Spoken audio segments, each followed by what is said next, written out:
What's going on, guys? Zanso here, and today I'm going to be going over Mists of Pandaria Warrior beta talents. Before I get into the analytical side of things and tell you what I think is good and what I think is bad, and for what reasons, I'm going to just give you a brief overview of the trees and show you an example of some of the new abilities. So first off, we have Juggernaut, which is exactly the same as it is on live. Basically gives you that 12-second charge cooldown from a 20-second charge cooldown. We have Double Time, which allows you to use charge twice, except after that second charge, you'll have a 20-second cooldown. And Warbringer is 20-second cooldown charge, gives you a 3-second stun with it. So let me just give you an example of Double Time. Essentially, you're going to use that first charge, then I'm going to safeguard out of here, and then I'm going to use my second charge. And then after the second charge is when the 20-second cooldown begins on your charge. So it gives you a lot of burst mobility. You're going to have to be very wise if you choose that, because if you use it at the wrong times, you're going to basically gimp your mobility completely. So Impending Victory, it's in the second tier. Basically, it replaces Victory Rush, and you don't have to kill a target to use it. So it gives you a 10% heal every 30 seconds. So it's pretty nice for PvP. We have Second Wind here, which is they've combined Second Wind and Blood Craze, and essentially when you take damage, you get heals, and when you are stunned or immobilized, you get Rage. In Rage Regen, they changed how it works.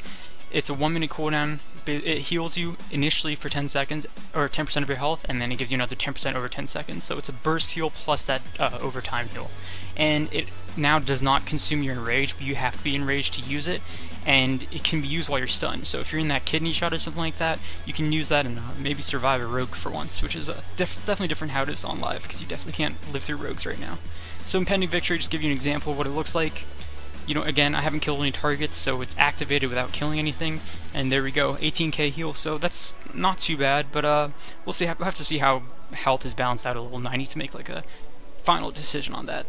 So in tier 3 we have Staggering Shout, which you have to have a root on your target, and then you can use it, and then it'll basically give you like an imp hamstring effect. It's 20 yards, so that's a pretty okay distance, but the cooldown's pretty high, so 40-second cooldown on that. Piercing Howl, exactly how it is on live. It gives you that AoE snare that we all love. And Disrupting Shout is an AoE pummel, a 10-yard pummel, so it can be pretty nice for, like, it's going to be hard to fake cast for sure. So let me just give you an example of what Disrupting Shout looks like, the spell icon or ability. So here we go. Even though it was in melee range, that's what it looks like. It pummeled his Army of the Dead. Staggering Shout is that ability I was talking about. It's basically an AoE imp hamstring, but you have to have your hamstring on the target, so it's kind of iffy from that regard. So if my hamstring's on the target, I use it, 5-second snare. Just kind of show you what the animation looks like. It's a root there, so not too bad, but requiring that snare is going to be a pain in the ass to keep up. So for tier 4, we have Dragon Roar, which is my current favorite ability. It does a ton of damage on beta, even though we can't really say that it'll go into live like that. But it's an AoE throwdown on a 1-minute cooldown, which is amazing. Shockwave, 20-second cooldown, that will DR in PvP, and it's just that conal stun that we all know from Prot. And Blade Storm is our current arms ability, but it basically does no damage, so even though it keeps you out of those CCs, it's not that great. So let me give you an example of what Dragon Roar looks like. I've been getting crits up to like 120k with Colossus Smash and Wreck Up, but it's about 23k baseline, and then that's what the ability looks like, and it has that AoE stun.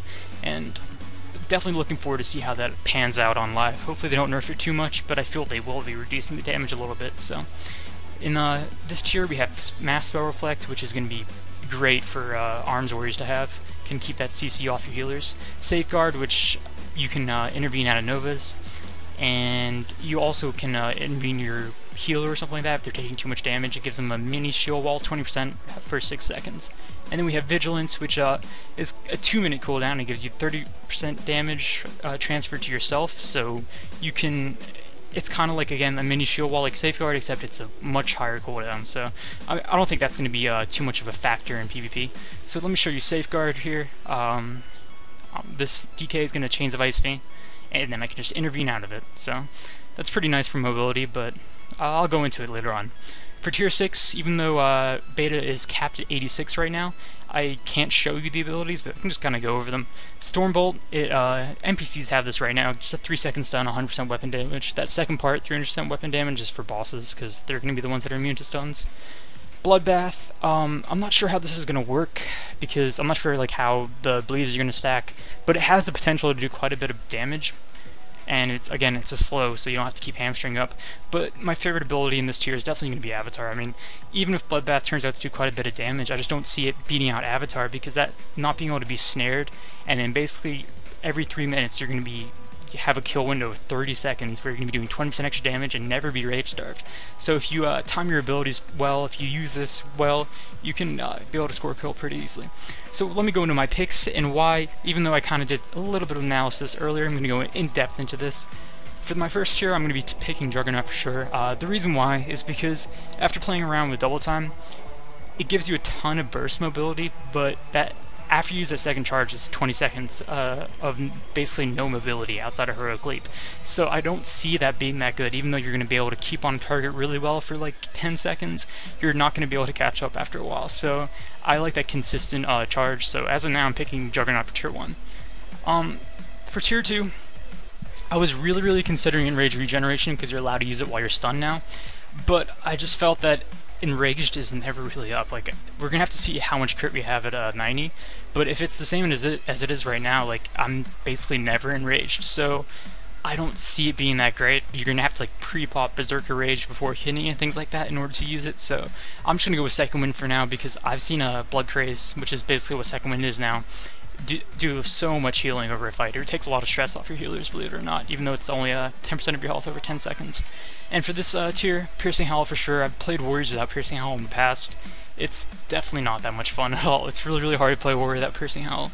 And Staggering Shout, even though it seems like an interesting ability, it requires you to have a hamstring on your target. So even though it's like nice in theory, you need it as a gap closer. So if your target has hamstring on them, you can just, I mean, I feel like you won't need the gap closer in that situation. Like, you're going to need Staggering Shout when your target doesn't have hamstring on them, so that's why my pick is Piercing Howl for this tree. And even though the Disrupting Shout can be nice because it's going to be really hard to fake cast, I focus Throwdown and focus Pummel, or I guess focus, well, you don't need to focus Dragon Roar, but I'll be Dragon Roaring and focus Pummeling a lot anyways, so Disrupting Shout doesn't seem like that great. It's just, again, playing a Warrior without Piercing Howl is just absolutely terrible to do, so Piercing Howl is definitely going to be a necessity for that tree. And Dragon Roar is amazing. There's just no other way to say it. It's an AoE throwdown. Even if they nerf the damage, it's still going to be amazing because, just hypothetically, let's just say that you're playing with a Hunter and you charge in, you manage to land a Dragon Roar on your target and on the healer. Your Hunter can essentially just put the healer in the trap out of that, and you can continue just destroying your target because he'll be stunned, so he won't be parrying, he won't be dodging, he won't be doing anything. So Dragon Roar allows you to set up CC and kills. It gives you a lot of utility, which is something we've needed for a while. So, I mean, usually I have to pick between throwdowning my target and focus throwdowning the healer, and now we don't have to make that decision. We just have to place ourselves within 10 yards of both, and we can get that throwdown on both targets. For this tree, even though Safeguard seems great for survivability on your healer, because it gives you that mini shield wall basically on them, 20%, and you can get out of Novas. I feel like if you're mass spell reflecting properly and spell reflecting things like such as polymorphs and things like that on your healer can keep you out of Novas anyways. So and you can also spell reflect shatters and things like that. So if you I would probably use mass spell reflect with the spell reflect lift and just you have to be really aware of your surroundings, but you can a good warrior will get a lot of good use out of this. So I feel like this is going to be an ability that's going to scale really well with your skill. And as I said, this is going to be, like, even though I don't know, because I'm only level 86 and that's where the cap is, Avatar, as I was saying earlier, just looks disgusting. Like, having that extra damage, it's basically like a Deathbringer's Will. Like, it gives you that little window where you're basically guaranteed a kill, because if you can't get a kill doing 20% extra damage, and then basically you're not going to be able to be snared, and you're going to have that extra rage, unlimited rage essentially, you won't be able to get a kill at all. So if you can't get a kill in Avatar, I don't think you'll be able to get a kill as a warrior. So if warriors are balanced well in Avatar, it's just going to be crazy. So that's going to be my pick for that tree, and then hopefully once they release level 90, I'll be able to show you guys that in a different video. And that's my picks for talents as of now. Things might change, as I said, so we'll see how things go. But if you like the video, please give it a thumbs up, check out my stream, follow Evolve Gaming, do all that stuff. And yeah, I'll talk to you guys later. Take care.